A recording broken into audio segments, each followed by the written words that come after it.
Blake was what I would call a community school. We came here for games. We came here for PTA meetings. The kids came along with their parents when there were PTA meetings and any other meetings here at school. And there were community meetings. There were teas. There were social events at Blake, and we had a good time. My experience was very, very positive here at Blake.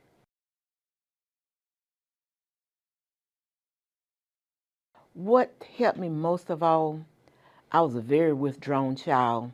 I was very insecure because my mother had died in a house fire. We were raised by some other people. And I had teachers here who saw that negativeness in me, that alone in me, and they sent it in on me to talk to me and care and find out and get me encouraged to do better in school and have more self confidence.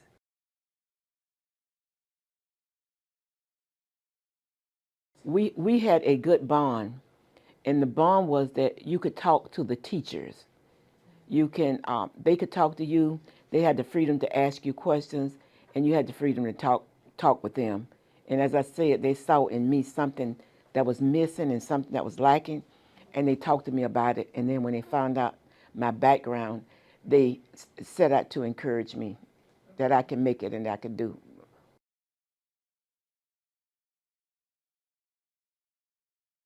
Well, first of all, there's a larger populations. The class is larger. The students have a variety of different classes that they can take that will prepare them for later life. We had limited classes. We didn't have the exposure that the kids have now. The kids have all. I'm sorry, not kid, the students. I don't want to say call y'all kids, but the students have exposure to a lot more than we had because there's a lot more out there now than it was when we came along. But what we did was, or we tried to do was take advantage of what we had and use it to our best ability. And I see the students now because they're engaged in a lot of activities. They're engaged in what they're interested in. For instance, journalism, photography, creative writing, all of these different classes now to help the students, not only now, but even if they go into their profession, or even if they go into a vocation, not necessarily college, but anything other than college, that they still can be successful in life with what they're receiving now. We were too, but you all have much, much, much more than we had, other opportunity than we have.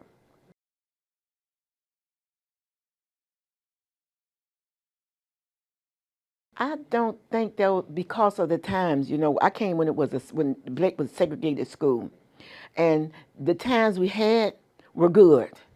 The times that our parents came out here, and it wasn't a negative thing when your parents came out, it was a positive thing. The parents came out for PTA and they came out for other meetings and social affairs, and the teachers knew the parents knew the teachers, and the teachers had an opportunity to tell on you, and also to say when you did something good. So saying the times, it was positive, and we had a good time. So no regrets. No regrets, none whatsoever. I graduated on time. I had one regret that I didn't reach my full potential when I was in 11th and 12th grade because of my inability to express myself because of the withdrawal that I had.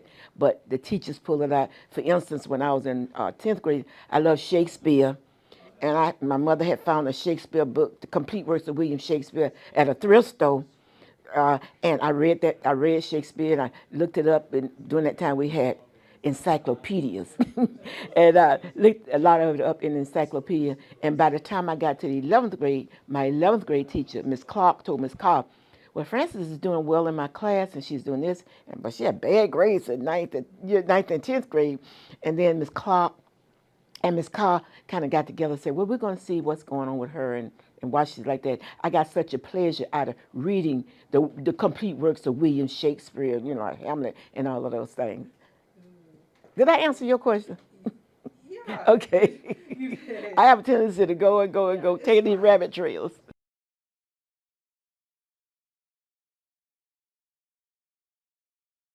I had two favorite teachers, Ooh, who's that one? Miss Clark and Miss Carr. Oh, and Miss Carter. Yeah, Miss Carr taught home economics, and she was my homeroom teacher. Miss Clark taught English, and that was the one I came at this old raggedy book, said the complete works of Shakespeare. She looked at me like, the complete works of William Shakespeare. We're going to do that, and then I just excelled, and I started reciting, and then Keller, poems by Keller and William William Edgar Poe, and all because I like the literature. And I hated history. And guess what I do? Genealogy now. I do history stuff now. I didn't do good in history, but I did in English. I did real well in English once I got to 10th grade.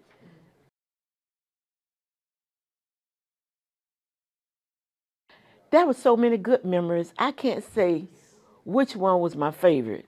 I enjoyed the homecoming because we would make our own decoration for the cars with the crepe paper, and we'd tape them to the cars, and the queen would sit on there. And then the carnations, that was fun. The school senior play, so I was in the school senior play, that was fun. Homemaking class and how we would cook the meals. I enjoyed physical education. I enjoyed the exercises. I can't think of I enjoyed everything. I enjoyed everything, and I can't think of one thing specific. Maybe the senior play, and maybe the coronation with the homecoming. Maybe that might be it. But everything was fun. There was always something every week that we would have. That's nice. There's just so many good memories came and just pick one of them. Right, because of the community, there was a lot of community things that went on here too. And I took piano lessons, and they would have recitals here, and just we would come to each other's recitals, and I played clarinet for a short period of time, and I just can't remember one specific one. I just enjoyed my days at Blake. So you like played a bunch of instruments too? No, I just played the clarinet and played the piano for a brief length of time. This is one thing. I didn't have a piano. My mother had me to take piano lessons. Back in the day, they had what they call butcher paper. When you go to the store, the butcher, you familiar with the butcher paper? They would pull this paper out and they would wrap your meat in it. Back in the day, butcher paper, Butcher paper. So what we would do, those of us who didn't have a piano, we would mark the keys down, get the butcher paper, put the keys down, the white and black keys, and do the keys on the paper without any sound. Without any sound. And then my mother could no longer send me for piano lessons, and I didn't pursue that career. But I had a daughter who did it all. She played piano, instrument.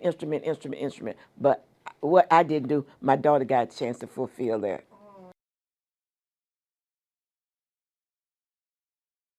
The reason why I come to Blake and where we volunteer, and as you see, I'm a booster member to help those students and encourage those students because I was encouraged, because I was helped, because teachers saw in me a need, and they met that need that was in me and pulled out of me what I needed to be pulled out. I never would have went to college. I never would have had the profession I had if the teachers hadn't seen that, and I came out of that shell and came out of that whatever I was in, and was able to excel and exceed in life as I am now.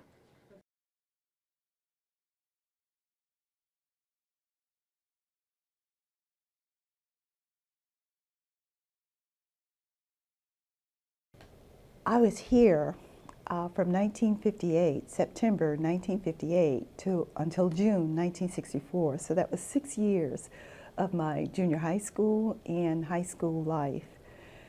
It was the greatest experience that a child could have, I think, because I'm still connected to it, to the people who were here before me. It's just been an excellent experience. Our class continues to do reunions. We are on emails now. And all of the fellows who were drum majors before me, I was the first girl drum major, and several who were drum majors after me, we're emailing every week. The guys include me on their emails, but it's mainly about music. So I get to benefit from having been here at this beautiful school on the river.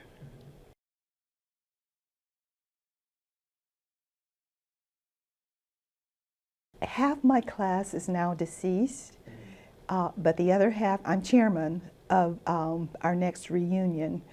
And we were supposed to have one 2 years ago, but COVID canceled that. And I do all kinds of things that my classmates may ask me to do. And the last project that I had was to create a class resolution. We were losing so many classmates, and there was nothing other than attending the funerals that we could do to kind of help console their families. So I created the class resolution, and it's now read at all of the funerals, and then we give a copy to the family. And I have a copy here that I will leave with you today so you can get an idea of what I created.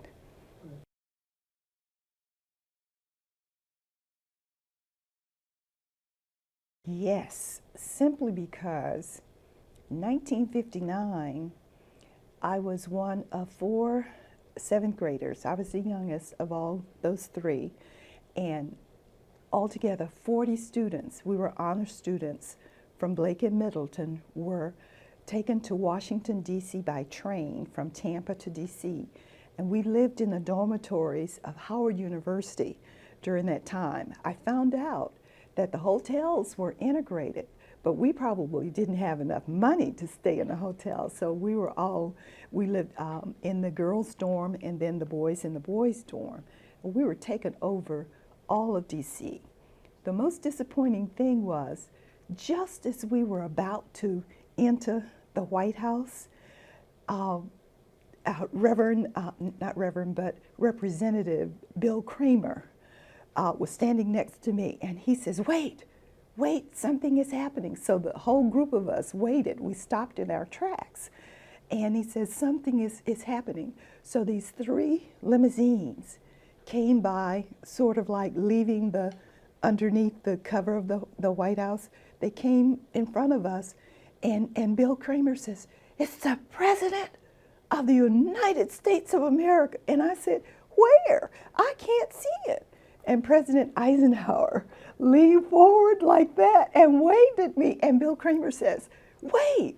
And I wave. And I tell people to this day, that was 1959. If you ever see a photograph of a tall, skinny black kid waving at President Eisenhower, that's me.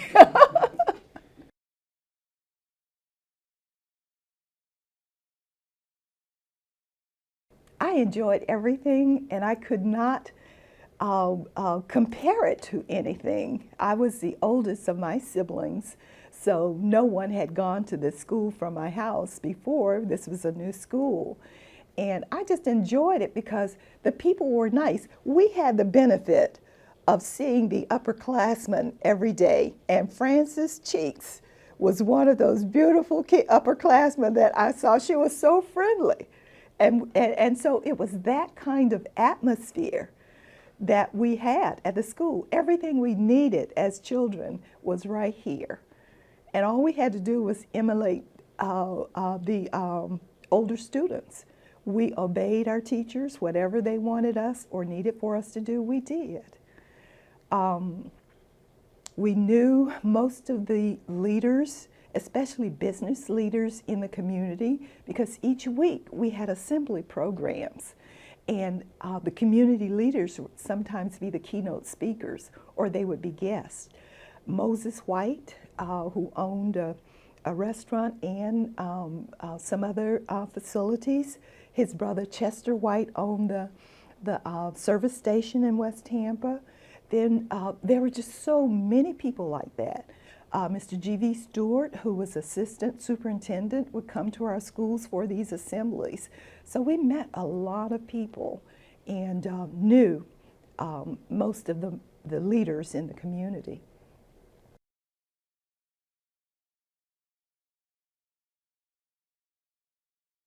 I usually have to tell you these experiences from what I was doing. The second half of my 7th grade year, I qualified to be in the band. That set the pace for the remainder of my school life because every day after school we had band practice. We were gone by dark, And my mother would come to the front of the school, and I would have to leave the band area and go to the front and stand out there until she came. And every day, I just looked forward to going to band practice because I had been a clarinet player since the 5th grade. So I already had 2 years experience. And they told us it was amazing to have 7th graders qualify for the band, you know. And there I was. There were 2 other clarinet players from my class who made the band. They made it before I did, so you must know my dad says there were better clarinet players. So I look forward to that. And of course, we had to keep our average going. We were in the Honor Society.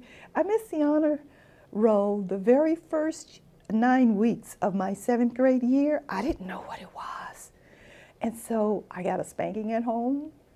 And from then on, all the way through graduation, I never missed the honor roll again. And I was in the Junior Honor Society and the Senior Honor Society. So life was great for me because of the extracurricular activity of the band. We traveled all over the state for district festivals and state festivals, and we were an excellent double B band. We did exchange concerts each year with New Stanton High School, which was, I think they were double A or A band. And I also was one of the narrators for our spring concerts. And I enjoyed that because when I think about it really hard, there was a French tradition of speaking as the music is being played, and you're supposed to kind of pick up the pace of the music. I was rapping before rapping was even known, but I wasn't good at it. That's what I thought. But we were doing that, and I understood it to be something that the French had created.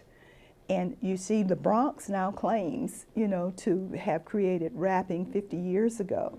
But I was in the band with that longer than 50 years ago.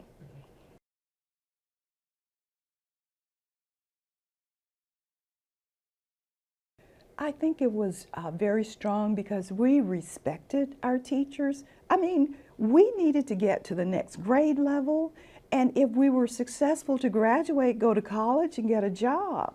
So we did everything that they needed for us to do. I knew some of my teachers probably a little better than some of my classmates. My mom had been a basketball star at Florida A&M College at that time. And she had been a basketball star at Union Academy High School in Bartow. And she knew there was Miss Margaret Sutton, Miss Cora Sutton, Big Jim Williams. Those people were classmates of hers at Florida A&M, and 1 or 2 others that I can't think of their names right now. But she knew them extremely well. And she was a teacher also in another school area. And we had to comply with what our teachers needed for us to do because that was reinforced at home.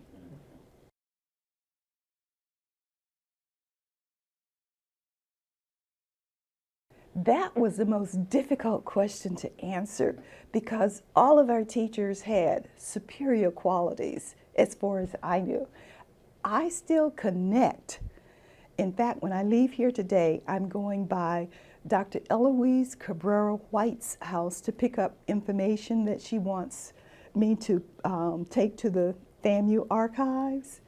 She was my brother, my younger brother's favorite teacher, and my mom dearly loved her. So when my mom passed, I wanted to let her know how much my younger brother and my mom appreciated her, and to let her know that I'm still being guided by what she taught us here at Blake. And it's just amazing to have that kind of connection, because I was the one who was trying to help my class spearhead finding all of our teachers who are still alive, and let's just say thank you. And this is what I've been doing. And she was married to Her first husband passed in the 80s, 1986, and her second husband was one of our Blake coaches, Coach White, Charles White. We call him Chuck. They called him Chuck. He just passed in September, and so, you know, now she's alone. But her daughter, I found out that the other guidance counselor, Mr. Walter Turner, who lived in my neighborhood, Lincoln Gardens in Tampa, took some pictures to my mom. We didn't know why he was giving my mom these pictures, but he died like maybe 6 months later. And on this picture, one picture that was blown up, I was standing next to my mom. I guess she was congratulating me on being elected Miss Blake High. So I had this robe on, and as the robe was spread out, there were like 3 or 4 little girls holding up the tail of it. And I said, I wonder who these are, because I never knew who those little girls were. It turns out Yolanda, the tallest one, is the daughter of Dr. White that I just described. She's married to a movie producer, and Netflix has just picked up their movie and distributing it on TV.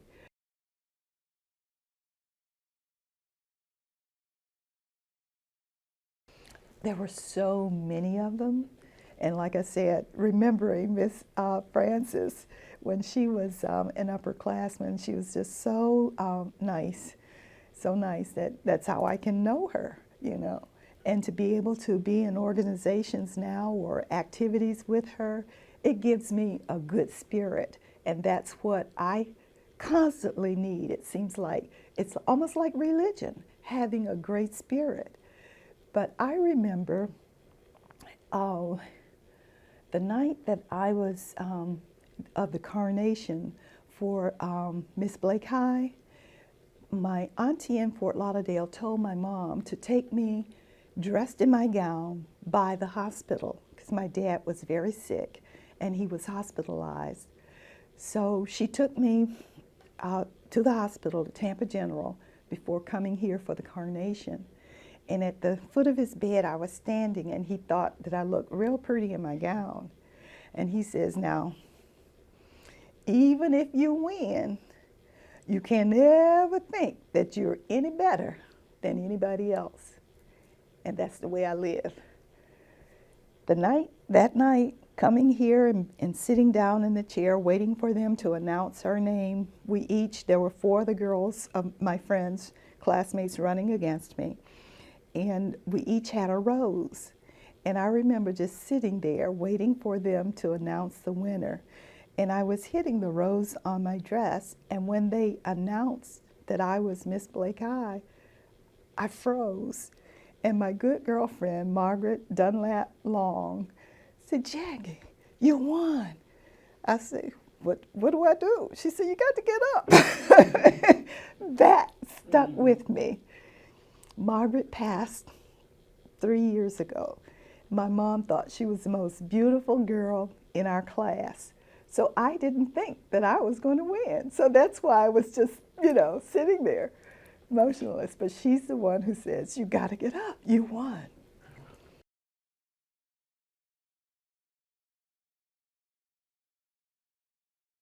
Everything. I can't think of anything. Was there anything specific? That stands out, because I'm still connected to my childhood friends. We're emailing. We're not actually visiting. We're emailing, talking about all things under the sun. We are honoring each other at their birthdays, sending gifts or gift cards, and planning the reunions. And most recently, in the last 2 or 3 years, we're having to attend funerals. And I remember it was our valedictorian of the class who asked me to create the resolution. She had been ill with breast cancer, and she was a researcher for H. Lee Moffitt Cancer Institute. She was a nurse, graduate of Grady Nursing School in Atlanta. So Inez and I were in the band together. She was a flute player. So we'd known each other just more specially, you know, with the ones who we worked with through the band. And she loved the resolution. It turns out that she was the very first one to have to use it.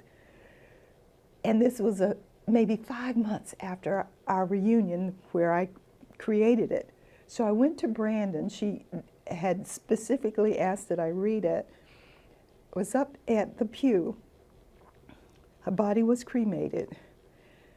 And I was reading the resolution and broke down in tears.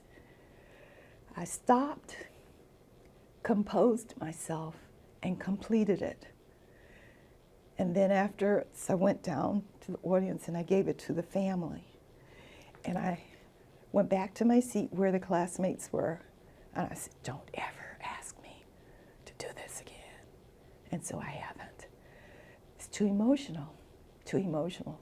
I even thought that I could not perform this interview today. I love my school.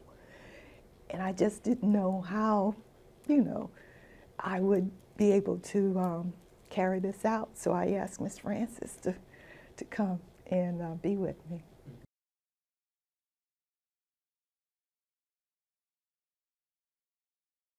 This is a great school, and whoever needs to be here should be here, because it guided us through all our lives, and we're still here. They're helping out wherever we're asked. It's the greatest opportunity in the world to stay focused on education in this manner.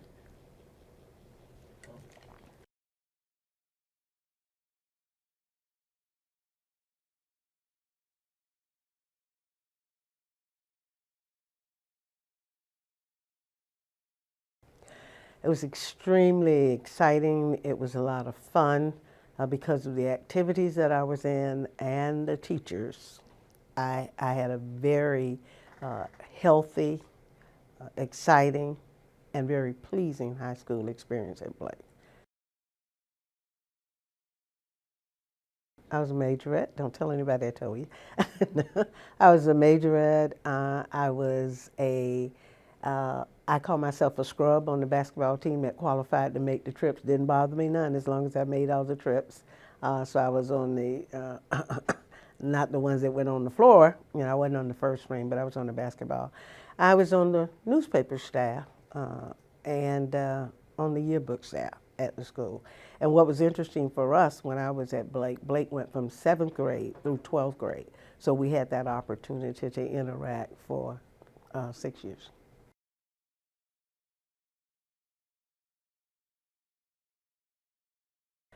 When I was at Blake, we were extremely well integrated during the 60s when I was there, because the churches that was around us, there was a number of stores that was around us, insurance companies and things of that nature, and they came in and interacted with us, gave students jobs, opportunities, dentist office, laundry, printing press, restaurants, all those kind of things was very in close proximity to the school. So yes. Very involved.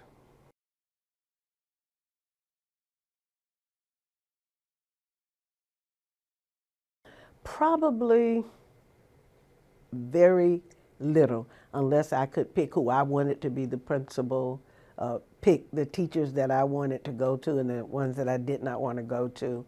But other than that, it was such a gratifying experience that I find very little that I would have exchanged, except we did not have the advanced science courses that we wanted.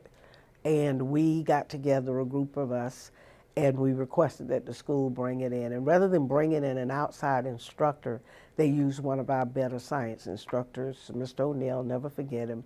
And he came in to do some advanced anatomy and physiology, physics, and things like that for us. And while we wanted the course, it just didn't go over well. And I think it was a combination of him not having taught at that level, and we couldn't learn from him and his type of teaching, which was conducive to us, you know, as high school students, but not in advanced courses. So if I could have changed anything, I would have added advanced courses at Blake. a little earlier so that we would have been able to benefit from them.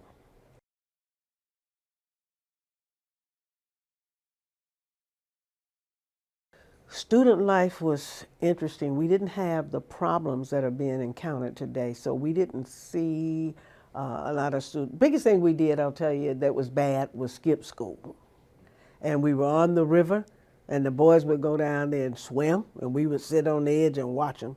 We literally would pack our little picnic lunches when we were supposed to be in school, and we didn't go to the cafeteria.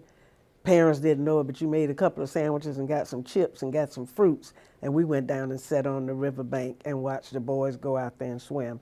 It tended to be kind of heavy-hearted because we did lose some of our classmates who kind of got caught in what they used to call sinkholes out there, and we ended up having to funeralize them. But it was a great interaction, great interaction.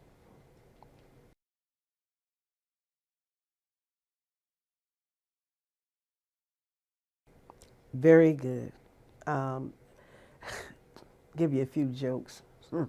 History will tell this to be so. We had one teacher that everybody loved her to death, Miss Sutton.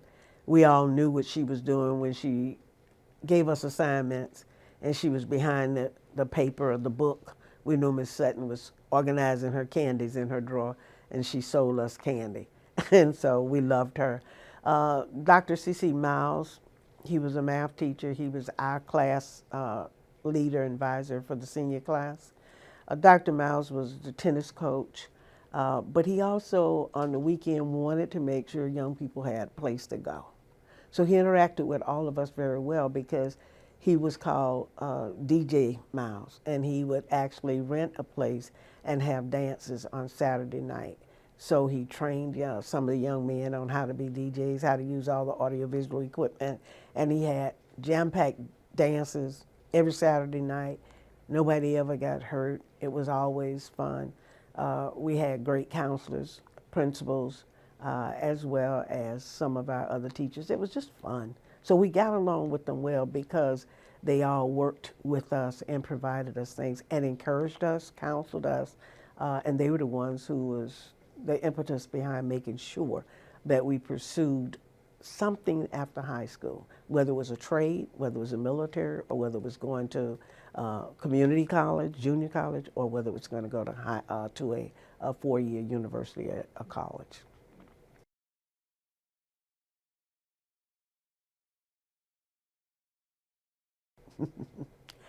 I'm going to give you some favorite teachers, and then I'll go back to one and say why. I just mentioned Dr. C.C. Miles, our math teacher. It was the way he taught, the way he interacted with us. He was one of our favorites. Dorothy York was our English teacher. She was the one who beat our knuckles, made us write, and made us write in courtesy. Also, she made sure that we could put grammar together, that we knew how to do complete sentences with thought, and she made us present before the class. It was challenging, but she was an excellent English teacher. And I think she interacted in the community as well. So, as a matter of fact, today, there's a school that have been named after because so many people fought so hard to make sure that there was a Dorothy York school. She was a great teacher. And then we had, like, you know, if you were playing sports or if you really loved PE, some students didn't, some didn't, you couldn't help but love Norma Williams over in the PE area. Coach Jim Williams for the guys with football because he would always say, did that boy say anything bad to you? And he'll go and get him and let us watch him paddle them. You know, so you had those kind of things. People like Walter Turner in the office, Miss Cabrera, who we still love today, Dr. Eloise Cabrera, who's still living, and we call and try to check on her. So it was hard to say which one was a favorite, but I guess if I had to select one, I couldn't. Olga Bonds, our Spanish teacher, we didn't know how to speak Spanish, but she made sure we left out her class, both Spanish 1 and 2 learning her. So we had a lot of great teachers. The other Miss Sutton, that was our science teacher, our math teacher, she was just absolutely great. We had some teachers like Clyde Allen, who always told us, and we always knew, come to class, take out a sheet of paper, tear it in half, and number it to 1 to 10. We knew that we had to know the 67 counties in the state of Florida. That was just a practice exam, walking in the door in his class every day. We loved Clyde Allen. So we had the quality that the teachers offered for us to enhance our life, we loved them all. But if I had to pick one, it would be probably at best Dr. C.C. Miles, and that was because he was our senior advisor. And so he was with us, homeroom teacher, senior advisors, and math teacher.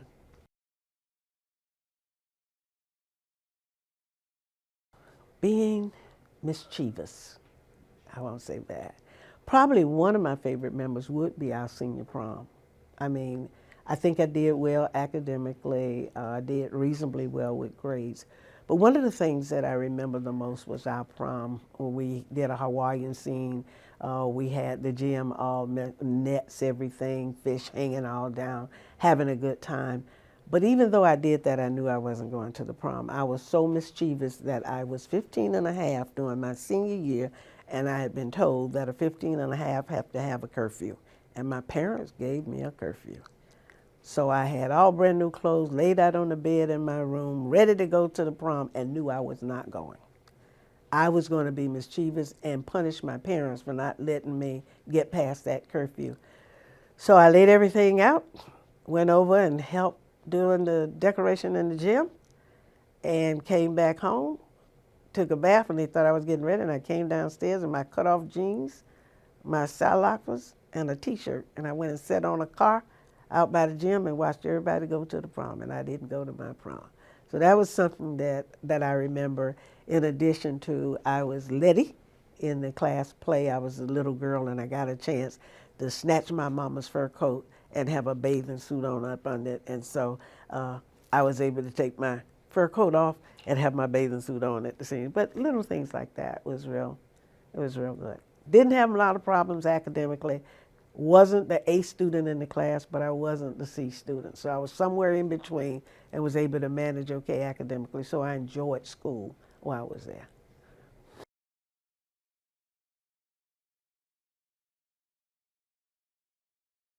Yes, sir, 15 and a half, and that's why I got punished.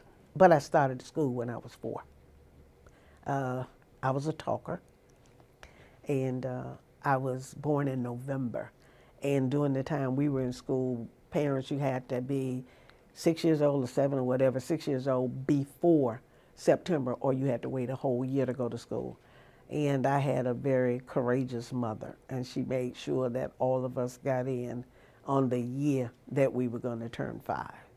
And I hadn't turned 5 because my birthday wasn't in November. School started in September, and so she got me in a little early. Yeah.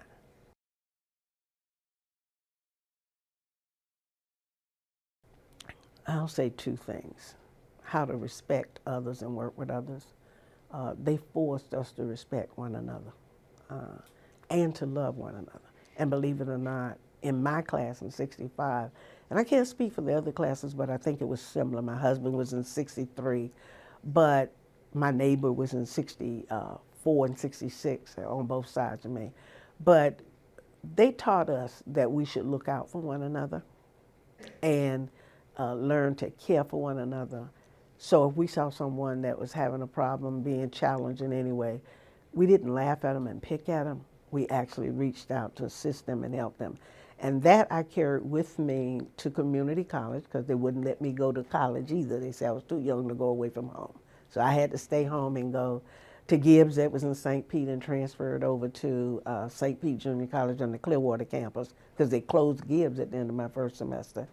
And I carried that, and that was during integration time. So it was a difficult time for me to leave a black high school, a black junior college, and go to St. Pete, that was primarily a white junior college.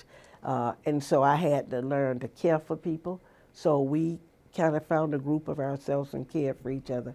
And then, of course, when I reached Florida A&M University in Tallahassee, being that it was a HBCU, or a school that had predominantly African Americans, it was already there. It was already that family environment. So Blake for us was a family, and we carried that family environment with us wherever we went. I carried it with me to Tampa General for 35 years. I had it with me at Memorial for 7 years, even in the area of healthcare.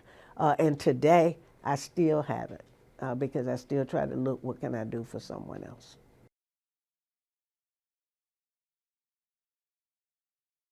I do not think the care and the love for one another exists today. I think it is a byproduct of integration. I think integration, we used to say, how do you grade it? I don't think that integration, enough effort was put into really doing it. I think the laws, Brown versus the board, forced integration rather than a need existing and it happened. I think that if it had happened more naturally, you would see the difference. But I don't see that camaraderie and that love, and I don't see it in us. Even though we were taught to love and care, I don't see enough of us coming back from the 60s and the 50s to reach out to assist the students of today. And if we just kept it within the family with Blake. Blake is back now because those of us that were here in the 30s, 40s, and 50s, the Don Thompson and the Blake, we came together to say, how do we bring Blake back? How do we reinvest in the community? And that was our idea and concept, that we wanted to make a difference. And now that we have you, Miss Frances Jennings doing all the work. When the school was first brought back, I told them I was the community principal. And I came over a lot, but ultimately we had everybody start coming. And it could be the fact that our age is dying off. And that we had in us is not in some of the younger ones. And so that's why we don't see it. But that's the biggest difference. I would love to see that camaraderie and relationship between you guys and us today. And whatever it is you guys need, we are here to make sure that you guys get it. And if we are with the cane walking and barely can make it, I would expect to see you guys come in and help us out. That's what's missing. How do we marry and bring that communication, that love, that commitment, that dedication for success back together? I'd love to see it.